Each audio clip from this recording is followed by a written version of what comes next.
Next Level Soul Publishing presents Gnani Yoga, The Path of Self-Knowledge and Liberation by Yogi Ramacharaka. Read by William Sterling. Introduction: The Dance of Knowing and Being. Most people, when embarking upon a spiritual journey, imagine that they are climbing some grand staircase, ascending toward enlightenment step by deliberate step, never missing a beat. But what if it's not a staircase at all? What if it's more like a dance? A dance in which you are not the climber reaching for something beyond yourself, but the rhythm itself, already whole, already here. This book, a series of lessons in Gnani Yoga, speaks to that truth, not by offering a new belief system, but by deconstructing the very idea of belief itself. It is not a religion, nor a science, nor even a philosophy in the usual sense. It is a direct invitation to peer behind the curtain of appearances and discover that the one asking the question is the same as the answer. Not metaphorically, actually. Now, in the West, we have this habit of splitting the world into things and thoughts, into the observer and the observed, the subject and the object. But the ancient sages of India, the Jnanis, saw right through that illusion. They knew the ultimate trick of existence is that the thinker is not separate from the thought, just as the wave is not separate from the ocean. Gnani Yoga, often translated as the Yoga of Wisdom, or Path of Knowledge, is the practice of realizing this truth not merely in theory, but in your bones, your breath, your being. You see, the real transformation does not lie in accumulating more facts about yourself or the universe. It lies in disidentifying from the false idea of yourself altogether. It lies in waking up, not as someone new, but as the one who was never asleep. This book is not a gentle stroll through comforting ideas. It is a precise and occasionally radical dissection of your cherished assumptions. And that is precisely why it remains a timeless classic for those who are truly ready. In this Next Level Soul edition, we offer not just the full text of this extraordinary work, but also tools to help you engage with it more deeply. Each lesson is followed by a summary to crystallize the essence of the teaching, key points to ground your understanding in clarity, action items to make sure this knowledge doesn't remain in your head but enters your life. Because it's one thing to read about the unity of all things, it's quite another to sit in traffic, or walk through grief, or smile at a stranger, and know it in that moment. You are not being asked to believe something new, nor to reject what you already believe. You are being invited to look, just look, at what is looking, at what has always been looking. And perhaps, as the veil of separateness thins, you may find that the great wisdom you've been seeking isn't found in some distant realm, but right here, in the very stillness between these words. Let's begin. Chapter 1. The One. The Yogi. Philosophy may be divided into several great branches, or fields. What is known as Hatha Yoga deals with the physical body and its control, its welfare, its health, its preservation, its laws, etc. What is known as Raja Yoga deals with the mind, its control, its development, its unfoldment, etc. What is known as Bhakti Yoga deals with the love of the Absolute, God. What is known as Gnani Yoga deals with the scientific and intellectual knowing of the great questions regarding life and what lies back of life, the riddle of the universe. Each branch of yoga is but a path leading toward the one end, unfoldment, development, and growth. He who wishes first to develop, control, and strengthen his physical body so as to render it a fit instrument of the higher self follows the path of Hatha Yoga.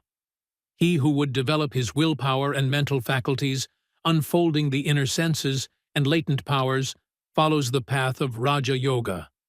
He who wishes to develop by knowing, by studying the fundamental principles and the wonderful truths underlying life, follows the path of Gnani Yoga. And he who wishes to grow into a union with the one life by the influence of love, he follows the path of Bhakti Yoga. But it must not be supposed that the student must ally himself to only a single one of these paths to power. In fact, very few do. The majority prefer to gain a rounded knowledge and acquaint themselves with the principles of the several branches, learning something of each, giving preference, of course, to those branches that appeal to them more strongly, this attraction being the indication of need or requirement, and, therefore, being the hand pointing out the path. It is well for everyone to know something of Hatha Yoga in order that the body may be purified, strengthened, and kept in health in order to become a more fitting instrument of the higher self. It is well that each one should know something of Raja Yoga, that he may understand the training and control of the mind and the use of the will.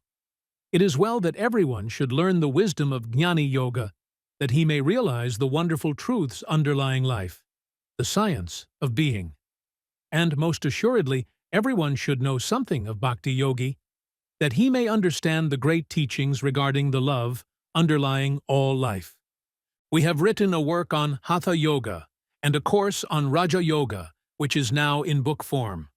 We have told you something regarding Gnani Yoga in our 14 lessons and also in our advanced course. We have written something regarding Bhakti Yoga in our advanced course, and we hope have taught it also all through our other lessons, for we fail to see how one can teach or study any of the branches of yoga without being filled with a sense of love and union with the source of all life. To know the giver of life is to love him, and the more we know of him, the more love will we manifest. In this course of lessons, of which this is the first, we shall take up the subject of Gnani Yoga, the yoga of wisdom, and will endeavor to make plain some of its most important and highest teachings. And we trust that in so doing, we shall be able to awaken in you a still higher realization of your relationship with the One, and a corresponding love for that in which you live and move and have your being. We ask for your loving sympathy and cooperation in our task. Let us begin by a consideration of what has been called the questions of questions. The question, what is reality? To understand the question, we have but to take a look around us and view the visible world. We see great masses of something that science has called matter. We see in operation a wonderful something called force or energy in its countless forms of manifestations. We see things that we call forms of life, varying in manifestation from the tiny speck of slime that we call the moneron up to that form that we call man. But study this world of manifestations by means of science and research, and such study is of greatest value. Still, we must find ourselves brought to a point where we cannot progress further. Matter melts into mystery. Force resolves itself into something else. The secret of living forms subtly elude us, and mind is seen as but the manifestation of something even finer. But in losing these things of appearance and manifestation, we find ourselves brought up face to face with a something else that we see must underlie all these varying forms, shapes, and manifestations.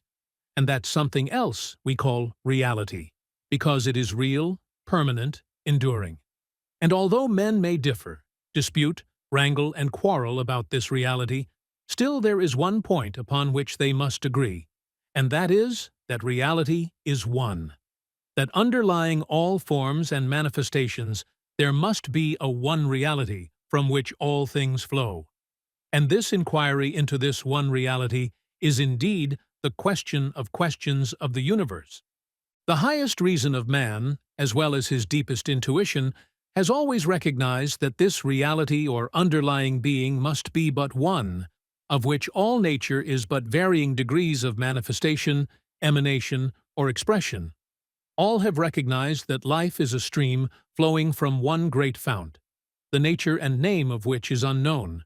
Some have said unknowable. Differ as men do about theories regarding the nature of this one, they all agree that it can be but one. It is only when men begin to name and analyze this one that confusion results. Let us see what men have thought and said about this one. It may help us to understand the nature of the problem. The materialist claims that this one is a something called matter, self-existent, eternal, infinite, containing within itself the potentiality of matter, energy, and mind. Another school, closely allied to the materialists, claim that this one is a something called energy, of which matter and mind are but modes of motion.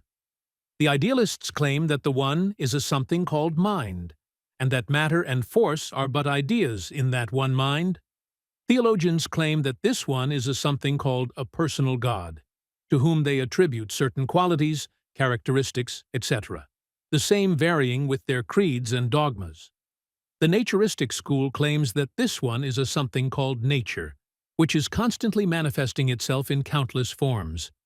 The occultists, in their varying schools, Oriental and Occidental, have taught that the One was a being whose life constituted the life of all living forms.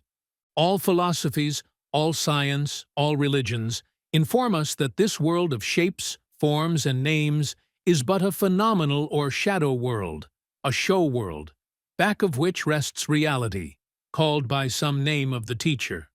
But remember this, all philosophy that counts is based upon some form of monism, oneness, whether the concept be a known or unknown God, an unknown or unknowable principle, a substance, an energy or spirit. There is but one. There can be but one.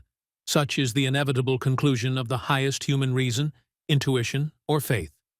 And likewise, the same reason informs us that this one life must permeate all apparent forms of life, and that all apparent material forms, forces, energies, and principles must be emanations from that one, and consequently, of it.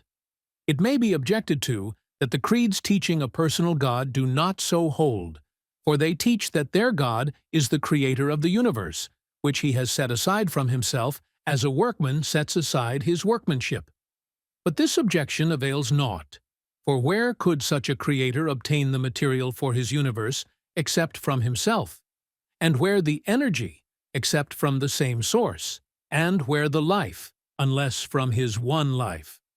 So in the end, it is seen that there must be but one, not two, even if we prefer the terms God and his universe. For even in this case the universe must have proceeded from God, and can only live and move and act and think by virtue of his essence permeating it. In passing by the conceptions of the various thinkers, we are struck by the fact that the various schools seem to manifest a one-sidedness in their theories, seeing only that which fits in with their theories and ignoring the rest. The materialist talks about infinite and eternal matter, although the latest scientific investigations have shown us matter fading into nothingness, the eternal atom being split into countless particles called corpuscles, or electrons, which at the last seem to be nothing but a unit of electricity, tied up in a knot in the ether. Although just what the ether is, science does not dare to guess. And energy also seems to be unthinkable except as operating through matter, and always seems to be acting under the operation of laws, and laws without a lawgiver, and a lawgiver without mind or something higher than mind, is unthinkable. And mind, as we know it, seems to be bound up with matter and energy in a wonderful combination, and is seen to be subject to laws outside of itself, and to be varying, inconstant, and changeable, which attributes cannot be conceived of as belonging to the absolute. Mind as we know it, as well as matter and energy, is held by the highest occult teachers to be but an appearance and a relativity of something far more fundamental and enduring, and we are compelled to fall back upon that old term which wise men have used in order to describe that something else that lies back of and under matter, energy, and mind, and that word is spirit. We cannot tell just what is meant by the word spirit, for we have nothing with which to describe it, but we can think of it as meaning the essence of life and being, the reality underlying universal life. Of course, no name can be given to this one that will fitly describe it, but we have used the term the absolute in our previous lessons and consider it advisable to continue its use, although the student may substitute any other name that appeals to him more strongly. We do not use the word God, except occasionally in order to bring out a shade of meaning, not because we object to it, but because by doing so we would run the risk of identifying the Absolute with some idea of a personal God with certain theological attributes. Nor does the word principle appeal to us, for it seems to imply a cold, unfeeling, abstract thing, while we conceive the absolute spirit or being to be a warm, vital, living, acting, feeling reality. We do not use the word nature, which many prefer, because of its materialistic meaning to the minds of many, although the word is very dear to us when referring to the outward manifestation of the absolute life. Of the real nature of the absolute, of course, we can know practically nothing, because it transcends all human experience, and man has nothing with which he can measure the infinite. Spinoza was right when he said that to define God is to deny him, for any attempt to define is, of course, an attempt to limit or make finite the infinite. To define a thing is to identify it with something else. And where is the something else with which to identify the infinite? The absolute cannot be described in terms of the relative. It is not something, although it contains within itself the reality underlying everything. It cannot be said to have the qualities of any of its apparently separated parts, for it is the all. It is all that really is. It is beyond matter, force, or mind as we know it, and yet these things emanate from it and must be within its nature. For what is in the manifested must be in the manifester. No stream can rise higher than its source. The effect cannot be greater than the cause. You cannot get something out of nothing. But it is hard for the human mind to take hold of that which is beyond its experience. Many philosophers consider it impossible. And so we must think of the absolute in the concepts and terms of its highest manifestation. We find mind higher in the scale than matter or energy, and so we are justified in using the terms of mind in speaking of the absolute, rather than the terms of matter or energy. So let us try to think of an infinite mind, whose powers and capacities are raised to an infinite degree, a mind of which Herbert Spencer said that it was a mode of being as much transcending intelligence and will as these transcend mere mechanical motion. While it is true, as all occultists know, that the best information regarding the absolute come from regions of the self higher than intellect, yet we are in duty bound to examine the reports of the intellect concerning its information regarding the One. The intellect has been developed in us for use, for the purpose of examining, considering, thinking, and it behooves us to employ it. By turning it to this purpose, we not only strengthen and unfold it, but we also get certain information that can reach us by no other channel. And moreover, by such use of the intellect, we are able to discover many fallacies and errors that have crept into our minds from the opinions and dogmas of others. As Kant said, the chief, and perhaps the only, use of a philosophy of pure reason is a negative one. It is not an organon for extending, but a discipline for limiting. Instead of discovering truth, its modest function is to guard against error. Let us then listen to the report of the intellect, as well as of the higher fields of mentation. One of the first reports of the intellect concerning the absolute is that it must have existed forever, and must continue to exist forever. There is no escape from this conclusion, whether one view the matter from the viewpoint of the materialist, philosopher, occultist, or theologian. The absolute could not have sprung from nothing, and there was no other cause outside of itself from which it could have emanated, and there can be no cause outside of itself which can terminate its being. And we cannot conceive of infinite life, or absolute life, dying.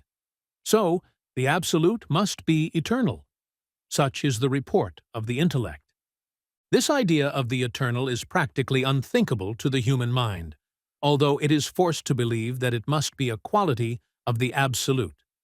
The trouble arises from the fact that the intellect is compelled to see everything through the veil of time and cause and effect. Now, cause and effect and time are merely phenomena or appearances of the relative world, and have no place in the absolute and real. Let us see if we can understand this. Reflection will show you that the only reason that you are unable to think of or picture a causeless cause is because everything that you have experienced in this relative world of the senses has had a cause, something from which it sprung. You have seen cause and effect in full operation all about you, and quite naturally, your intellect has taken it for granted that there can be nothing uncaused, nothing without a preceding cause. And the intellect is perfectly right, so far as things are concerned, for all things are relative and are therefore caused. But back of the caused things must lie that which is the great causer of things, and which, not being a thing itself, cannot have been caused, cannot be the effect of a cause. Your minds reel when you try to form a mental image of that which has had no cause, because you have had no experience in the sense world of such a thing, and there fail to form the image.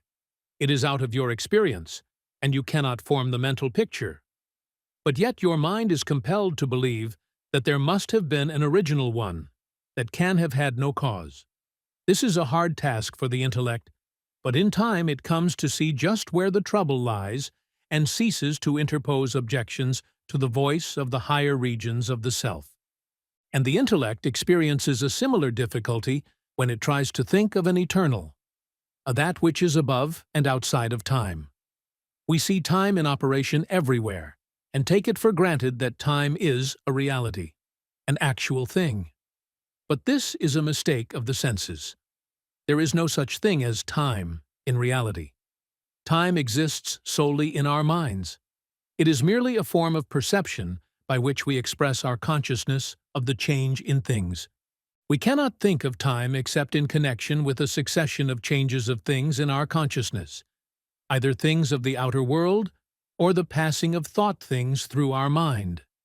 A day is merely the consciousness of the passing of the sun, an hour or minute merely the subdivision of the day, or else the consciousness of the movement of the hands of the clock, merely the consciousness of the movement of things, the symbols of changes in things. In a world without changes in things, there would be no such thing as time. Time is but a mental invention. Such is the report of the intellect. And, besides the conclusions of pure abstract reasoning about time, we may see many instances of the relativity of time in our everyday experiences. We all know that when we are interested, time seems to pass rapidly, and when we are bored, it drags along in a shameful manner. We know that when we are happy, time develops the speed of a meteor, while when we are unhappy, it crawls like a tortoise. When we are interested or happy, our attention is largely diverted from the changes occurring in things because we do not notice the things so closely. And while we are miserable or bored, we notice the details in things and their changes until the length of time seems interminable. A tiny insect may, and does, live a lifetime of birth, growth, marriage, reproduction, old age, and death in a few minutes. And no doubt its life seems as full as does that of the elephant with his 100 years. Why? Because so many things have happened. When we are conscious of many things happening, we get the impression and sensation of the length of time. The greater the consciousness of things, the greater the sensation of time. When we are so interested in talking to a loved one that we forget all that is occurring about us, then the hours fly by unheeded, while the same hours seem like days to one in the same place who is not interested or occupied with some tasks. Men have nodded, and in the second before awakening, they have dreamed of events that seem to have required the passage of years. Many of you have had experiences of this kind, and many such cases have been recorded by science. On the other hand, one may fall asleep and remain unconscious, but without dreams, for hours, and upon awakening will insist that he has merely nodded. Time belongs to the relative mind, and has no place in the eternal or absolute. Next, the intellect informs us that it must think of the absolute as infinite in space, present everywhere, omnipresent. It cannot be limited, for there is nothing outside of itself to limit it. There is no such place as nowhere. Every place is in the everywhere, and everywhere is filled with the all, the infinite reality, the absolute. And just as was the case with the idea of time, we find it most difficult, if not indeed impossible, to form an idea of an omnipresent, of that which occupies infinite space. This because everything that our minds have experienced has had dimensions and limits. The secret lies in the fact that space, like time, has no real existence outside of our perception of consciousness of the relative position of things, material objects. We see this thing here and that thing there. Between them is nothingness. We take another object, say a yardstick, and measure off this nothingness between the two objects, and we call this measure of nothingness by the term distance. And yet we cannot have measured nothingness. That is impossible. What have we really done? Simply this: determined how many lengths of yardstick could be laid between the other two objects. We call this process measuring space, but space is nothing, and we have merely determined the relative position of objects. To measure space, we must have three things or objects, i.e., L, the object from which we start the measure, 2, the object with which we measure, and 3, the object with which we end our measurement. We are unable to conceive of infinite space because we lack the third object in the measuring process, the ending object. We may use ourselves as a starting point, and the mental yardstick is always at hand, but where is the object at the other side of infinity of space by which the measurement may be ended? It is not there, and we cannot think of the end without it. Let us start with ourselves, and try to imagine 1,000,000 miles, and then multiply them by another 1,000,000 miles, 1,000,000,000 times. What have we done? Simply extended our mental yardstick a certain number of times to an imaginary point in the nothingness that we call space. So far so good, but the mind intuitively recognizes that beyond that imaginary point at the end of the last yardstick, there is a capacity for an infinite extension of yardsticks, an infinite capacity for such extension. Extension of what? Space? No. Yardsticks. Objects. Things. Without material objects, space is unthinkable. It has no existence outside of our consciousness of things. There is no such thing as real space. Space is merely an infinite capacity for extending objects. Space itself is merely a name for nothingness. If you can form an idea of an object swept out of existence and nothing to take its place, that nothing would be called space, the term implying the possibility of placing something there without displacing anything else. Size, of course, is but another form of speaking of distance. And in this connection let us not forget that just as one may think of space being infinite in the direction of largeness, so may we think of it as being infinite in the sense of smallness. No matter how small may be an object thought of, we are still able to think of it as being capable of subdivision, and so on infinitely. There is no limit in this direction either. As Jacob has said, the conception of the infinitely minute is as little capable of being grasped by us as is that of the infinitely great. Despite this, the admission of the reality of the infinitude, both in the direction of greatness and of minuteness, is inevitable. And, as Rodenhausen has said, the idea of space is only an unavoidable illusion of our consciousness, or of our finite nature, and does not exist outside of ourselves. The universe is infinitely small and infinitely great. The telescope has opened to us ideas of magnificent vastness and greatness, and the perfected microscope has opened to us a world of magnificent smallness and minuteness. The latter has shown us that a drop of water is a world of minute living forms who live, eat, fight, reproduce, and die. The mind is capable of imagining a universe occupying no more space than 1/1,000,000,000th of the tiniest speck visible under the strongest microscope, and then imagining such a universe containing millions of suns and worlds similar to our own and inhabited by living forms akin to ours. Living, thinking men and women, identical in every respect to ourselves.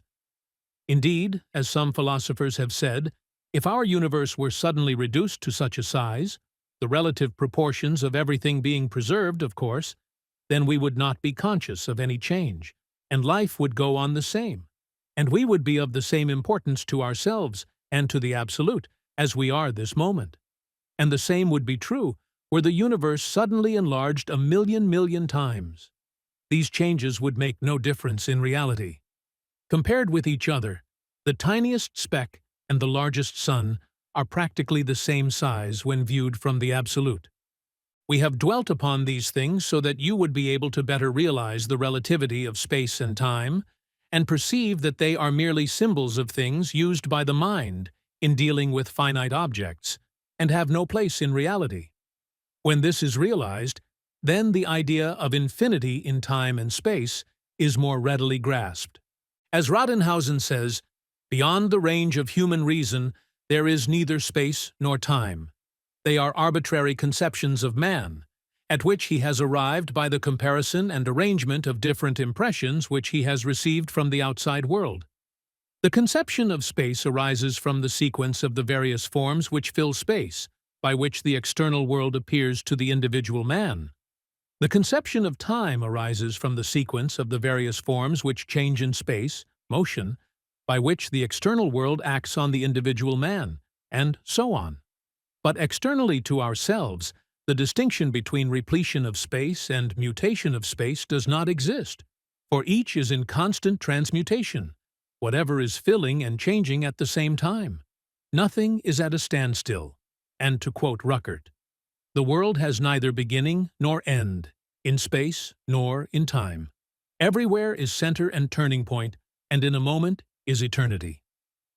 Next, the intellect informs us that we must think of the Absolute as containing within itself all the power there is, because there can be no other source or reservoir of power, and there can be no power outside of the All-Power. There can be no power outside of the Absolute to limit, confine, or conflict with it. Any laws of the universe must have been imposed by it, for there is no other lawgiver, and every manifestation of energy, force, or power, perceived or evident in nature, must be a part of the power of the Absolute, working along lines laid down by it. In the third lesson, which will be entitled The Will to Live, we shall see this power manifesting along the lines of life as we know it. Next, the intellect informs us that it is compelled to think of the Absolute as containing within itself all possible knowledge or wisdom, because there can be no knowledge or wisdom outside of it, and therefore all the wisdom and knowledge possible must be within it. We see mind, wisdom, and knowledge manifested by relative forms of life, and such must emanate from the Absolute in accordance with certain laws laid down by it, for otherwise there would be no such wisdom, etc., for there is nowhere outside of the All from whence it could come. The effect cannot be greater than the cause. If there is anything unknown to the Absolute, then it will never be known to finite minds. So, therefore, all knowledge that is, has been, or can be, must be now vested in the One, the Absolute. This does not mean that the Absolute thinks in any such sense as does man. The Absolute must know without thinking. It does not have to gather knowledge by the process of thinking, as does man. Such an idea would be ridiculous, for from whence could the knowledge come outside of itself? When man thinks, he draws to himself knowledge from the universal source by the action of the mind. But the Absolute has only itself to draw on. So, we cannot imagine the Absolute compelled to think as we do. But lest we be misunderstood regarding this phase of the subject, we may say here that the highest occult teachings inform us that the Absolute does manifest a quality somewhat akin to what we would call constructive thought, and that such thoughts manifest into objectivity and manifestation and become creation. Created things, according to the occult teachings, are thoughts of God.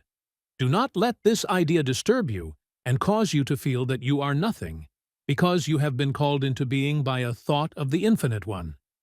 Even a thought of that One would be intensely real in the relative world, actually real to all, except the Absolute itself. And even the Absolute knows that the real part of its creations must be a part of itself manifested through its thought. For the thought of the Infinite must be real, and a part of itself, for it cannot be anything else, and to call it nothing is merely to juggle with words. The faintest thought of the Infinite One would be far more real than anything man could create.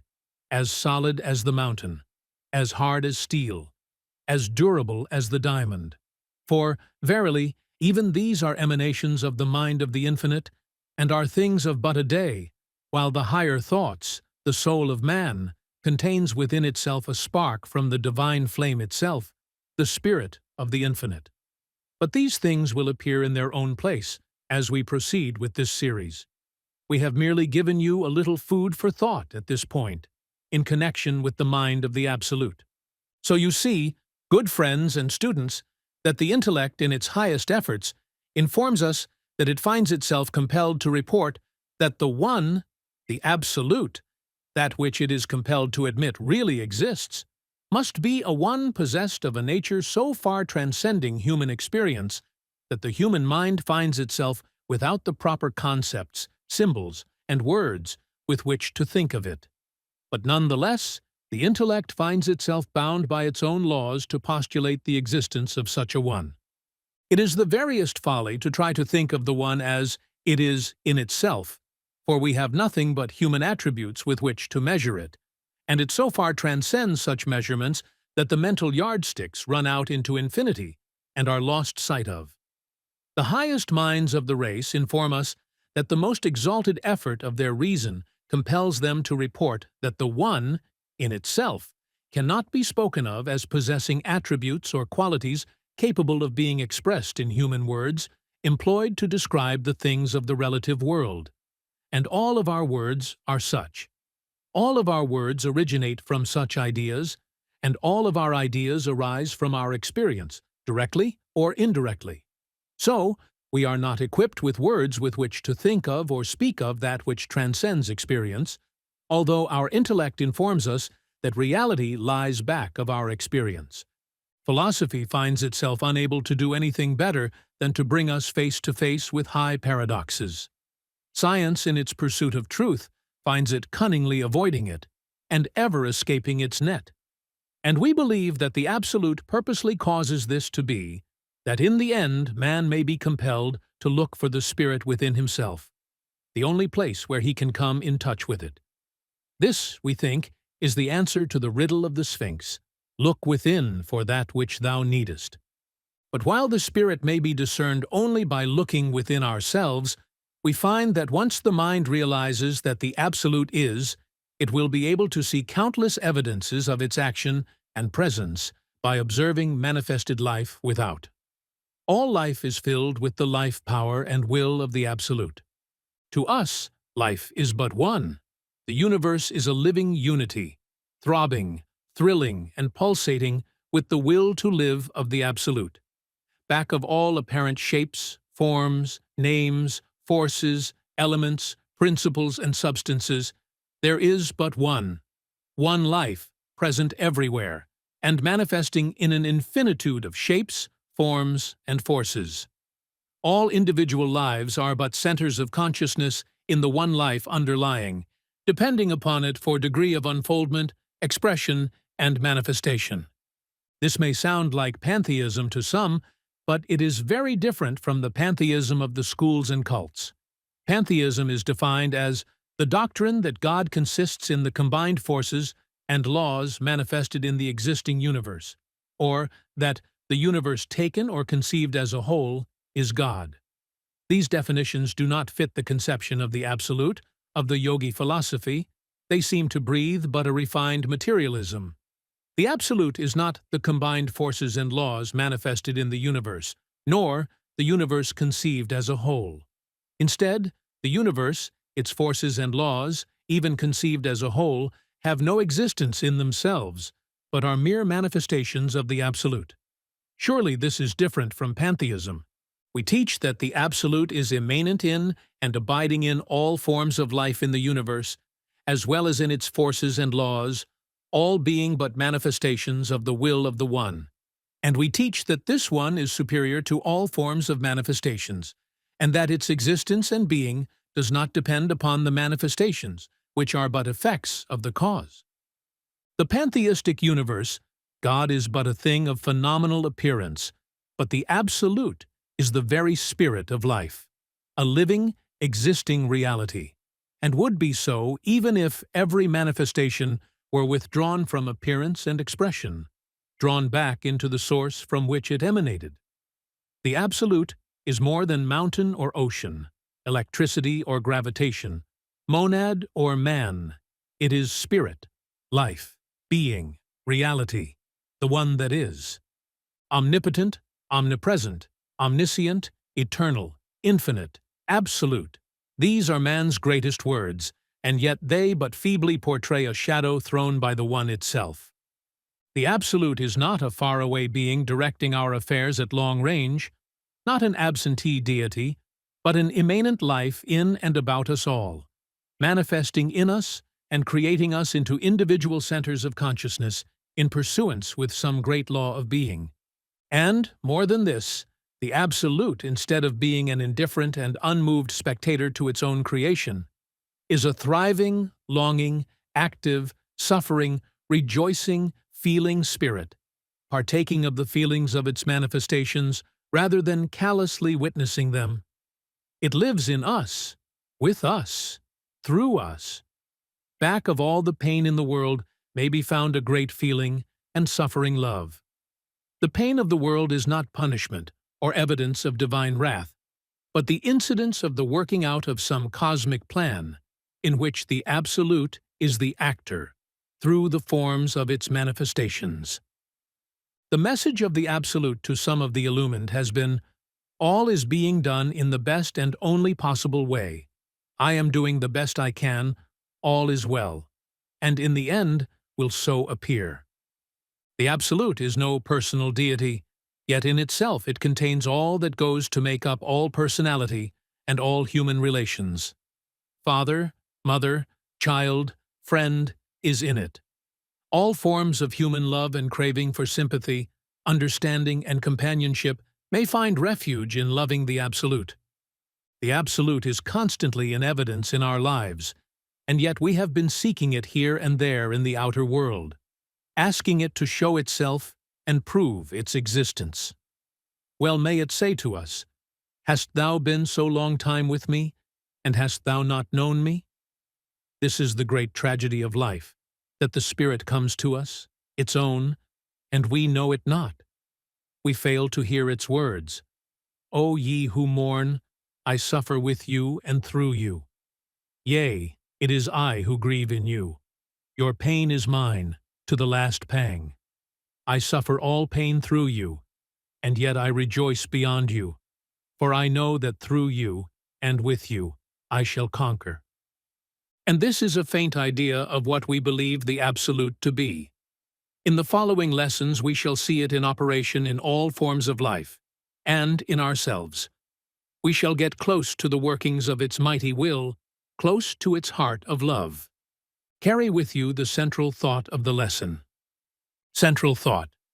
There is but one life in the universe, and underlying that one life, its real self, its essence, its spirit, is the Absolute, living, feeling, suffering, rejoicing, longing, striving, in and through us.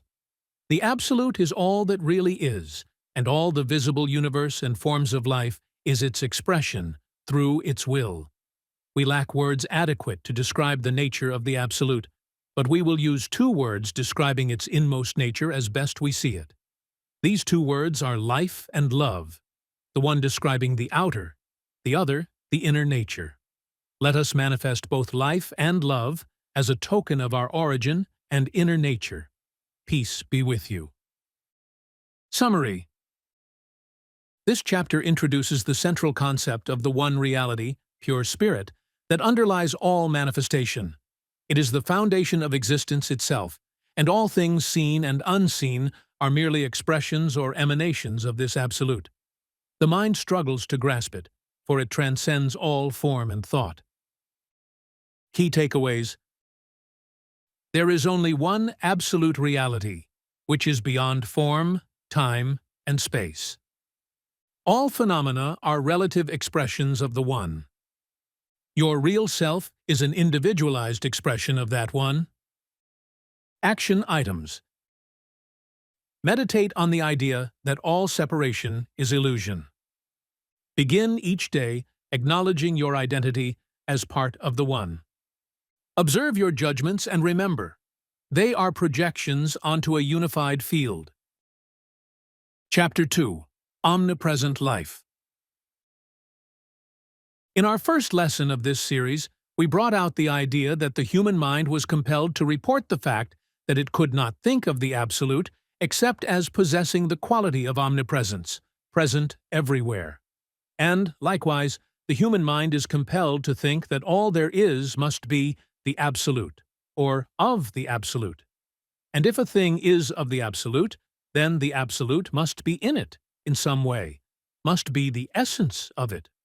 Granting this, we must then think that everything must be filled with the essence of life, for life must be one of the qualities of the Absolute, or rather, what we call life must be the outward expression of the essential being of the Absolute.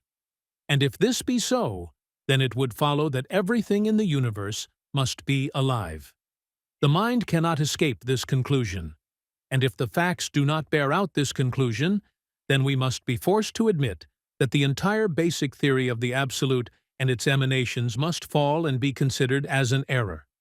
No chain is stronger than its weakest link, and if this link be too weak to bear the weight of the facts of the universe, then must the chain be discarded as imperfect and useless, and another substituted. This fact is not generally mentioned by those speaking and writing of all being one, or an emanation of the one, but it must be considered and met. If there is a single thing in the universe that is dead, non-living, lifeless, then the theory must fall. If a thing is non-living, then the essence of the Absolute cannot be in it. It must be alien and foreign to the Absolute, and in that case the Absolute cannot be absolute, for there is something outside of itself. And so it becomes of the greatest importance to examine into the evidences of the presence of life in all things, organic or inorganic. The evidence is at hand. Let us examine it. The ancient occultists of all peoples always taught that the universe was alive, that there was life in everything, that there was nothing dead in nature, that death meant simply a change in form in the material of the dead bodies. They taught that life, in varying degrees of manifestation and expression, was present in everything and object, even down to the hardest mineral form and the atoms composing that form. Modern science is now rapidly advancing to the same position, and each month's investigations and discoveries serve only to emphasize the teachings. Burbank, that wonderful molder of plant life, has well expressed this thought when he says, "All my investigations have led me away from the idea of a dead material universe tossed about by various forces to that of a universe which is absolutely all force, life, soul, thought, or whatever name we may choose to call it. Every atom, molecule, plant, animal, or planet is only an aggregation of organized unit forces, held in place by stronger forces, thus holding them for a time latent, though teeming with inconceivable power. All life on our planet is, so to speak, just on the outer fringe of this infinite ocean of force. The universe is not half dead, but all alive. Science today is gazing upon a living universe. She has not yet realized the full significance of what she has discovered, and her hands are raised as if to shade her eyes from the unaccustomed glare that is bursting upon her. From the dark cavern of universal dead matter, she has stepped out into the glare of the noonday sun of a universe all alive, even to its smallest and apparently most inert particle. Beginning at man, the highest form of life known to us, we may pass rapidly down the scale of animal life, seeing life in full operation at each descending step. Passing from the animal to the vegetable kingdom, we still see life in full operation, although in lessened degrees of expression. We shall not stop here to review the many manifestations of life among the forms of plant life, for we shall have occasion to mention them in our next lesson, but it must be apparent to all that life is constantly manifesting in the sprouting of seeds, the putting forth of stalk, leaves, blossoms, fruit, etc., and in the enormous manifestation of force and energy in such growth and development. One may see the life force in the plant pressing forth for expression and manifestation. From the first sprouting of the seed, until the last vital action on the part of the mature plant or tree. Besides the vital action observable in the growth and development of plants, we know, of course, that plants sicken and die, and manifest all other attributes of living forms. There is no room for argument about the presence of life in the plant kingdom, but there are other forms of life far below the scale of the plants. There is the world of the bacteria, microbes, infusoria, the groups of cells with a common life, the single-cell creatures, down to the monera, the creatures lower than the single cells, the things of the slime of the ocean bed. These tiny things, living things, present to the sight merely a tiny speck of jelly, without organs of any kind. And yet, they exercise all the functions of life: movement, nutrition, reproduction, sensation, and dissolution. Some of these elementary forms are all stomach. That is, they are all one organ capable of performing all the functions necessary for the life of the animal. The creature has no mouth, but when it wishes to devour an object, it simply envelopes it, wraps itself around it like a bit of glue around a gnat, and then absorbs the substance of its prey through its whole body. Scientists have turned some of these tiny creatures inside out, and yet they have gone on with their life functions undisturbed and untroubled. They have cut them up into still tinier bits, and yet each bit lived on as a separate animal, performing all of its functions undisturbed. They are all the same all over, and all the way through. They reproduce themselves by growing to a certain size, and then separating into two, and so on. The rapidity of the increase is most remarkable. Haeckel says of the monera, "The monera are the simplest permanent cetods. Their entire body consists of merely soft, structureless plasm. However thoroughly we may examine them with the help of the most delicate reagents and the strongest optical instruments, we yet find that all the parts are completely homogeneous. These monera are therefore, in the strictest sense of the word, organisms without organs, or even in a strict philosophical sense, they might not even be called organisms, since they possess no organs, and since they are not composed of various particles. They can only be called organisms insofar as they are capable of exercising the organic phenomena of life, of nutrition, reproduction, sensation, and movement." Verworn records an interesting instance of life and mind among the rhizopods, a very low form of living thing. He relates that the Diaphyugia ampulla, a creature occupying a tiny shell formed of minute particles of sand, has a long projection of its substance, like a feeler or tendril, with which it searches on the bottom of the sea for sandy material with which to build the shell or outer covering for its offspring, which are born by division from the parent body. It grasps the particle of sand by the feeler and passes it into its body by enclosing it. Verworn removed the sand from the bottom of the tank, replacing it by very minute particles of highly colored glass. Shortly afterward, he noticed a collection of these particles of glass in the body of the creature, and a little later he saw a tiny speck of protoplasm emitted from the parent by separation. At the same time, he noticed that the bits of glass collected by the mother creature were passed out and placed around the body of the new creature and cemented together by a substance secreted by the body of the parent, thus forming a shell and covering for the offspring. This proceeding showed the presence of a mental something sufficient to cause the creature to prepare a shell for the offspring previous to its birth, or rather, to gather the material for such shell to be afterward used, to distinguish the proper material, to mold it into shape and cement it. The scientist reported that a creature always gathered just exactly enough sand for its purpose, never too little and never in excess, and this in a creature that is little more than a tiny drop of glue. We may consider the life actions of the moneron a little further, for it is the lowest form of so-called living matter, the point at which living forms pass off into non-living forms, so-called. This tiny speck of glue, an organism without organs, is endowed with the faculty called sensation. It draws away from that which is likely to injure it, and toward that which it desires, all in response to an elementary sensation. It has the instinct of self-preservation and self-protection. It seeks and finds its prey, and then eats, digests, and assimilates it. It is able to move about by false feet, or bits of its body which it pushes forth at will from any part of its substance.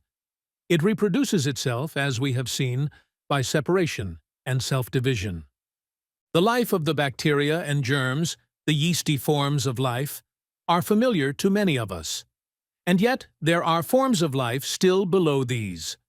The line between living forms and non-living forms is being set back further and further by science. Living creatures are now known that resemble the non-living so closely that the line cannot be definitely drawn. Living creatures are known that are capable of being dried and laid away for several years, and then may be revived by the application of moisture. They resemble dust, but are full of life and function. Certain forms of bacilli are known to science that have been subjected to degrees of heat and cold that are but terms to any but the scientific mind. Low forms of life, called diatoms or living crystals, are known. They are tiny geometrical forms. They are composed of a tiny drop of plasm, resembling glue, covered by a thin shell of siliceous or sandy material. They are visible only through the microscope and are so small that thousands of them might be gathered together on the head of a pin. They are so like chemical crystals that it requires a shrewd and careful observer to distinguish them. And yet, they are alive and perform all the functions of life. Leaving these creatures, we enter the kingdom of the crystals in our search for life. Yes, the crystals manifest life, as strange as this statement may appear to those who have not followed the march of science. The crystals are born, grow, live, and may be killed by chemicals or electricity. Science has added a new department called plasmology, the purpose of which is the study of crystal life. Some investigators have progressed so far as to claim that they have discovered signs of rudimentary sex functioning among crystals. At any rate, crystals are born and grow like living things. As a recent scientific writer has said, crystallization, as we are to learn now, is not a mere mechanical grouping of dead atoms. It is a birth. The crystal forms from the mother liquor, and its body is built up systematically, regularly, and according to a well-defined plan or pattern, just as are the body and bones of the animal form and the wood and bark of the tree. There is life at work in the growth of the crystal. And not only does the crystal grow, but it also reproduces itself by separation or splitting off, just as is the case with the lower forms of life, just mentioned. The principal point of difference between the growth and development of the crystals and that of the lower forms of life referred to is that the crystal takes its nourishment from the outside and builds up from its outer surface, while the Monera absorbs its nourishment from within and grows outwardly from within. If the crystal had a soft center and took its nourishment in that way, it would be almost identical with the diatom, or if the diatom grew from the outside, it would be but a crystal. A very fine dividing line. Crystals, like living forms, may be sterilized and rendered incapable of reproduction by chemical process or electrical discharges. They may also be killed and future growth prevented in this manner. Surely this looks like life, does it not? To realize the importance of this idea of life among the crystals, we must remember that our hardest rocks and metals are composed of crystals, and that the dirt and earth upon which we grow and live are but crumbled rock and miniature crystals. Therefore, the very dust under our feet is alive. There is nothing dead. There is no transformation of dead matter into live plant matter, and then into live animal matter. The chemicals are alive, and from chemical to man's body there is but a continuous change of shape and form of living matter. Any man's body, decomposing, is again resolved into chemicals, and the chain begins over again. Merely changes in living forms. That's all, so far as the bodies are concerned. Nature furnishes us with many examples of this presence of life in the inorganic world. We have but to look around to see the truth of the statement that all is alive. There is that which is known as the fatigue of elasticity in metals. Razors get tired and require a rest. Tuning forks lose their powers of vibration, to a degree, and have to be given a vacation. Machinery in mills and manufactories needs an occasional day off. Metals are subject to disease and infection and have been poisoned and restored by antidotes. Window glass, especially stained glass, is subject to a disease spreading from pane to pane. Men accustomed to handling and using tools and machinery naturally drop into the habit of speaking of these things as if they were alive. They seem to recognize the presence of feeling in tools or machine, and to perceive in each a sort of character or personality, which must be respected, humored, or coaxed in order to get the best results. Perhaps the most valuable testimony along these lines, and which goes very far toward proving the centuries-old theories of the yogis regarding omnipresent life, comes from Professor J. Chunder Bose of the Calcutta University, a Hindu educated in the English universities under the best teachers, and who is now a leading scientific authority in the Western world. Tai has given to the world some very valuable scientific information along these lines in his book entitled Response in the Living and Non-Living, which has caused the widest comment and created the greatest interest among the highest scientific authorities. His experiments along the lines of the gathering of evidence of life in the inorganic forms have revolutionized the theories of modern science and have done much to further the idea that life is present everywhere and that there is no such thing as dead matter. He bases his work upon the theory that the best and only true test for the presence of life in matter is the response of matter to external stimulus. Proceeding from this fundamental theory, he has proven by innumerable experiments that so-called inorganic matter, minerals, metals, etc., give a response to such stimulus, which response is similar, if not identical, to the response of the matter composing the bodies of plants, animals, men. He devised delicate apparatus for the measurement of the response to the outside stimulus, the degree, and other evidence being recorded in traces on a revolving cylinder. The tracings or curves obtained from tin and other metals, when compared with those obtained from living muscle, were found to be identical.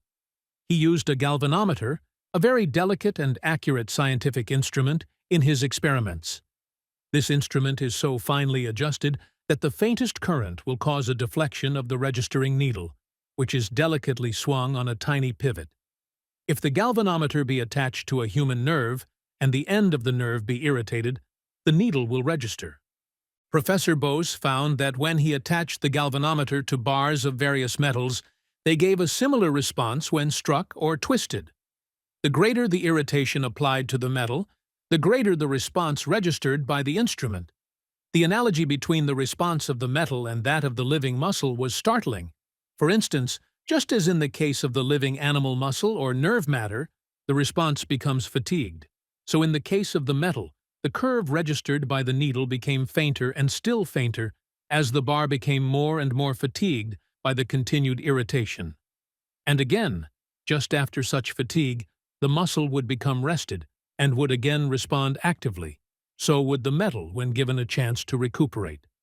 Tetanus due to shocks constantly repeated was caused and recovered. Metals recorded evidences of fatigue. Drugs caused identical effects on metals and animals, some exciting, some depressing, some killing. Some poisonous chemicals killed pieces of metal, rendering them immobile, and therefore incapable of registering records on the apparatus. In some cases, antidotes were promptly administered and saved the life of the metal. Professor Bose also conducted experiments on plants in the same way. Pieces of vegetable matter were found to be capable of stimulation, fatigue, excitement, depression, poison. Mrs. Annie Besant, who witnessed some of these experiments in Calcutta, has written as follows regarding the experiments on plant life. There is something rather pathetic in seeing the way in which the tiny spot of light, which records the pulses in the plant, travels in ever weaker and weaker curves, when the plant is under the influence of poison, then falls into a final despairing straight line, and stops. One feels as though a murder has been committed, as indeed it has. In one of Professor Bose's public experiments, he clearly demonstrated that a bar of iron was fully as sensitive as the human body, and that it could be irritated and stimulated in the same way. and finally could be poisoned and killed. Among such phenomena, he asks, how can we draw the line of demarcation and say, here the physical ends and there the physiological begins? No such barrier exists. According to his theory, which agrees with the oldest occult theories, by the way, life is present in every object and form of nature, and all forms respond to external stimulus, which response is a proof of the presence of life in the form. Professor Bose's great book is full of the most startling results of experiments. He proves that the metals manifest something like sleep, can be killed, exhibit torpor and sluggishness, get tired or lazy, wake up, can be roused into activity, may be stimulated, strengthened, weakened, suffer from extreme cold and heat, may be drugged or intoxicated, the different metals manifesting a different response to certain drugs, just as different men and animals manifest a varying degree of similar resistance. The response of a piece of steel subjected to the influence of a chemical poison shows a gradual fluttering and weakening until it finally dies away, just as animal matter does when similarly poisoned. When revived in time by an antidote, the recovery was similarly gradual in both metal and muscle. A remarkable fact is noted by the scientist when he tells us that the very poisons that kill the metals are themselves alive and may be killed, drugged, stimulated, etc., showing the same response as in the case of the metals, proving the existence in them of the same life that is in the metals and animal matter that they influence. Of course, when these metals are killed, there is merely a killing of the metal as metal, the atoms and principles of which the metal is composed remaining fully alive and active, just as is the case with the atom of the human body after the soul passes out. The body is as much alive after death as during the life of the person, the activity of the parts being along the lines of dissolution instead of construction in that case. We hear much of the claims of scientists who announce that they are on the eve of creating life from non-living matter. This is all nonsense. Life can come only from life. Life from non-life is an absurdity, and all life comes from the one life underlying all. But it is true that science has done, is doing, and will do something very much like creating life. But of course, this is merely changing the form of life into other forms, the lesser form into the higher, just as one produces a plant from a seed, or a fruit from a plant. The life is always there and responds to the proper stimulus and conditions. A number of scientists are working on the problem of generating living forms from inorganic matter. The old idea of spontaneous generation, for many years relegated to the scrap pile of science, is again coming to the front. Although the theory of evolution compels its adherents to accept the idea that at one time in the past, living forms sprung from the non-living, so-called, yet it has been generally believed that the conditions which brought about this stage of evolution has forever passed. But the indications now all point to the other view that this stage of evolution is, and always has been, in operation, and that new forms of life are constantly evolving from the inorganic forms. Creation, so-called, although the word is an absurdity from the yogi point of view, is constantly being performed. Dr. Charlton Bastian, of London, England, has long been a prominent advocate of this theory of continuous spontaneous generation. Laughed down and considered defeated by the leading scientific minds of a generation ago, he still pluckily kept at work, and his recent books were like bombshells in the orthodox scientific camp. He has taken more than 5,000 photomicrographs, all showing most startling facts in connection with the origin of living forms from the inorganic.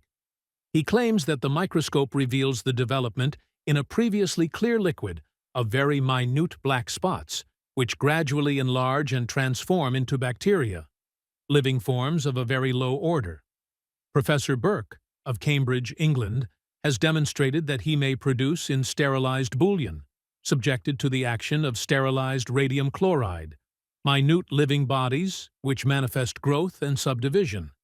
Science is being gradually forced to the conclusion that living forms are still arising in the world by natural processes, which is not at all remarkable when one remembers that natural law is uniform and continuous.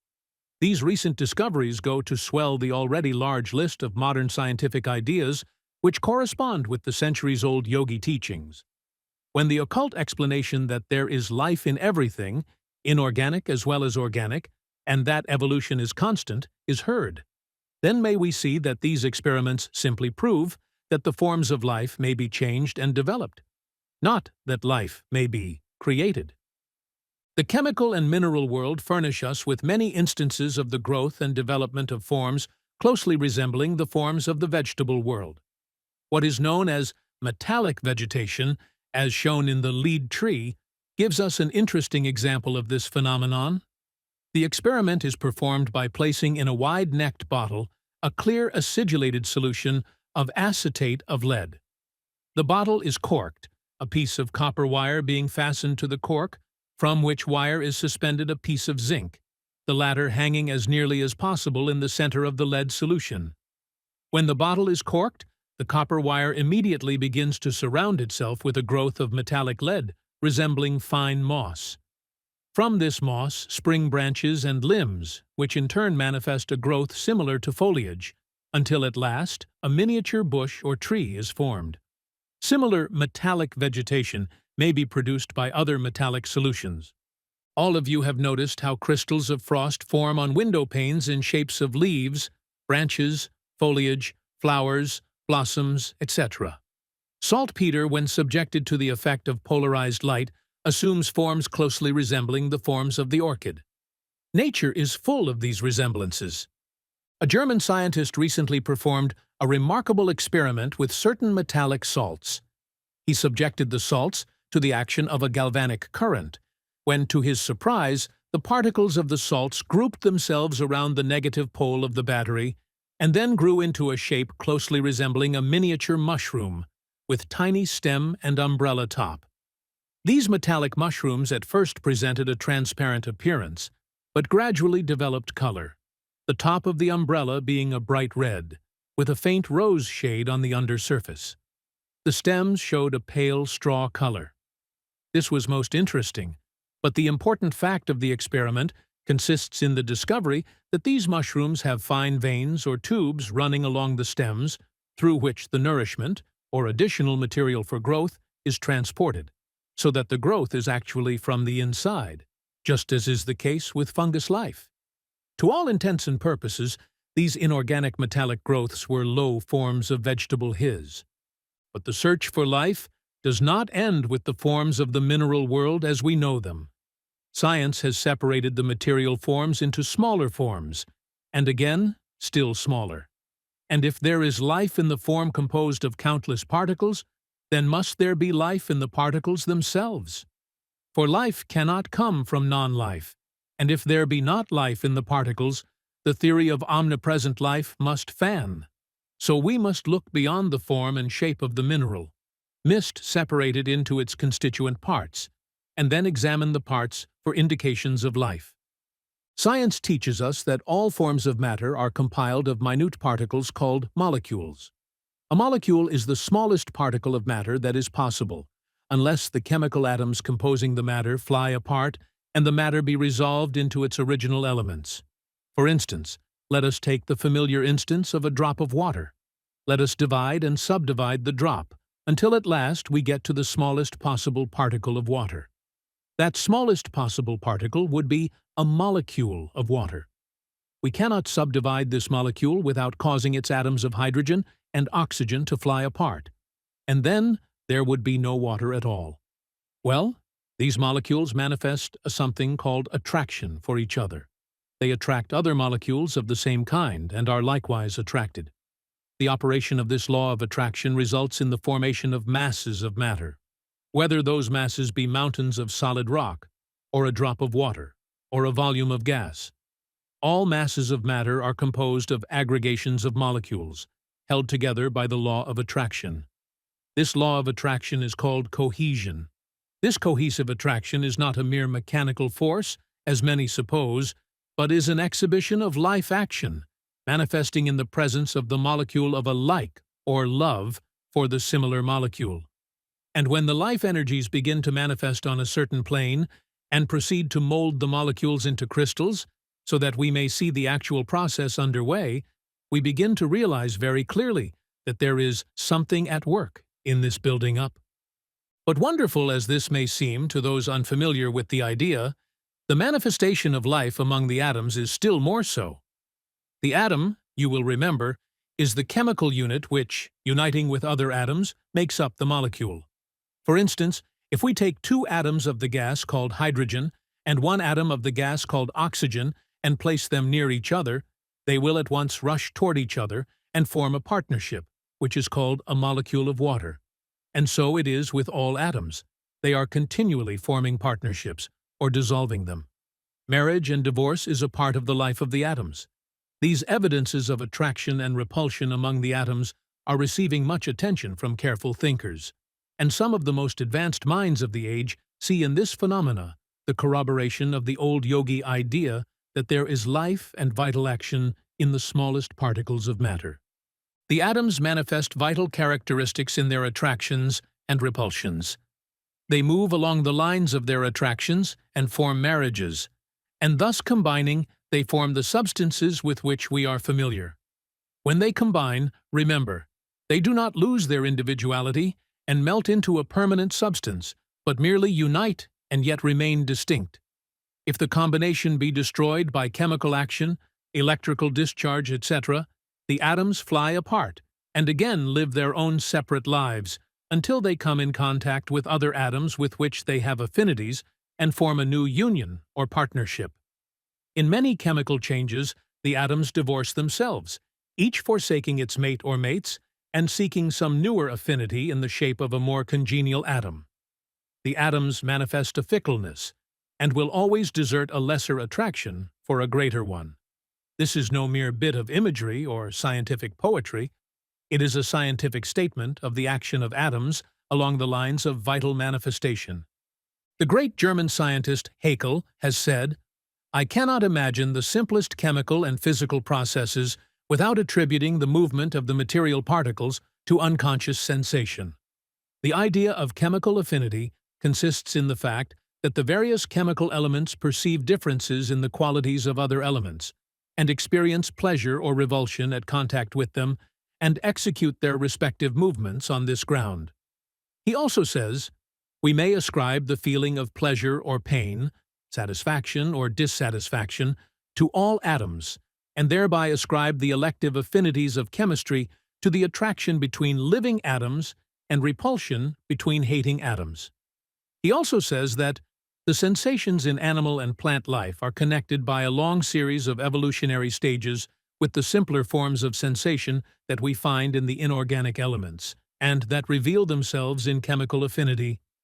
Naegeli says, "If the molecules possess something that is related, however distantly, to sensation, it must be comfortable for them to be able to follow their attractions and repulsions, and uncomfortable for them when they are forced to do otherwise."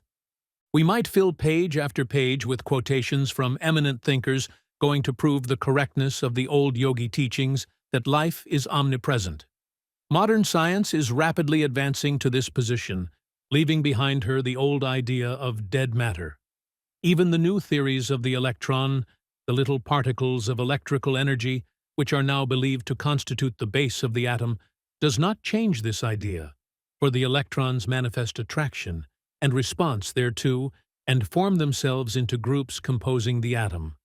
And even if we pass beyond matter into the mystical ether, which science assumes to be the material base of things, we must believe that there is life there too, and that, as Professor Dolbear says, the ether has, besides the function of energy and motion, other inherent properties, out of which could emerge, under proper circumstances, other phenomena, such as life, mind, or whatever may be in the substratum, and that, as Professor Cope has hinted, that the basis of life lies back of the atoms and may be found in the universal ether.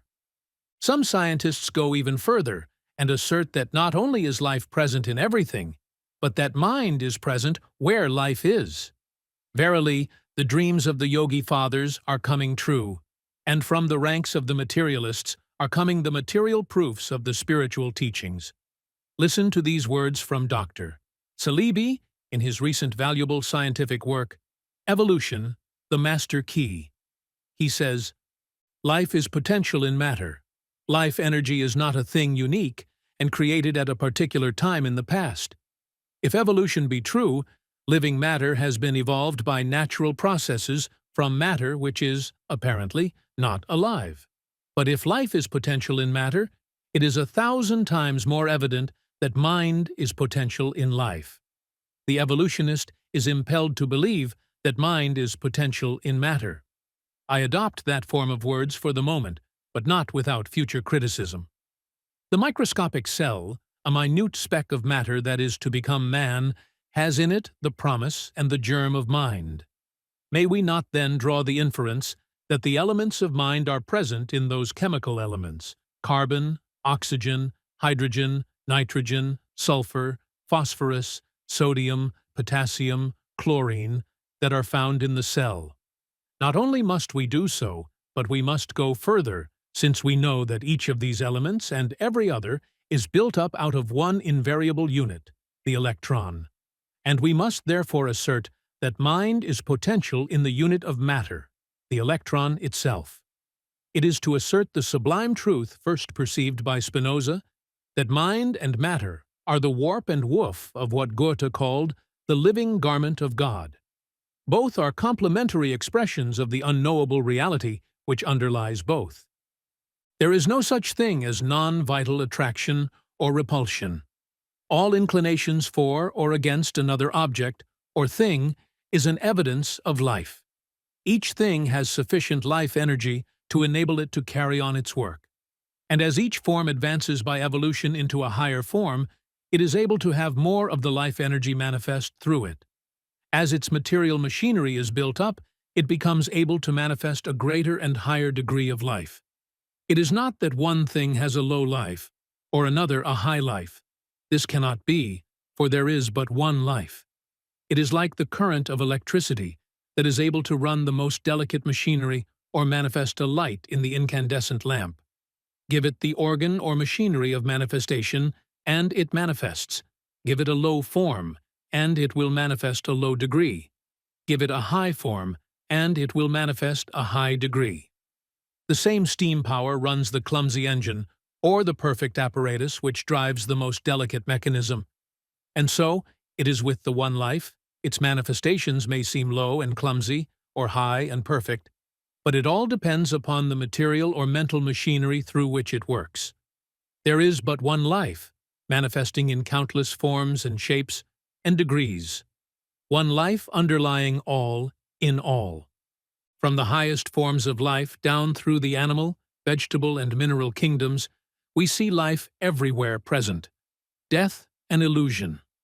Back of all visible forms of material life, there is still the beginnings of manifested life pressing forward for expression and manifestation. And underneath all is the spirit of life, longing, striving, feeling, acting. In the mountain and the ocean, the flower and the tree, the sunset, the dawn, the suns, the stars, all is life, manifestations of the one life. Everything is alive, quick with living force, power, action, thrilling with vitality, throbbing with feeling, filled with activity.